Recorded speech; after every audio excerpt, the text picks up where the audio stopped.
અમારી સમ્રાટ સમાચાર ચેનલ સબસ્ક્રાઇબ કરો, લાઈક કરો, કોમેન્ટ કરો અને જોતા રહો પળે પળના દરેક પ્રકારના સમાચારો।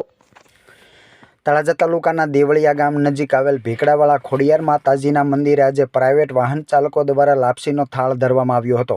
ભાવનગર જિલ્લાના તળાજા તાલુકાથી પાલીતાણા જતા હાઈવે ઉપર દેવળિયા ગામ નજીક આવેલ ભીકડાવાળા ખોડિયાર માતાજીના મંદિરે આજે પ્રાઇવેટ વાહન ચાલકો દ્વારા ભક્તિભાવથી લાપસીનો થાળ માતાજીને ધરવામાં આવ્યો હતો। દર વર્ષની પરંપરા મુજબ આ વર્ષે પણ ધાર્મિક કાર્યક્રમનું આયોજન કરવામાં આવ્યું હતું। આ પ્રસંગે એકતાઈઝ લક્ષી સંગઠન ગૌરક્ષક ટીમ તળાજાના પ્રવીણભાઈ આહિર સહિતના આગેવાનો ઉપસ્થિત રહ્યા હતા અને માતાજીને ભક્તજનો મોટી સંખ્યામાં ઉપસ્થિત રહી તમામ મળીને માતાજીની પૂજા અર્ચના કરી લાપસીનો થાળ અર્પણ કરાયો હતો।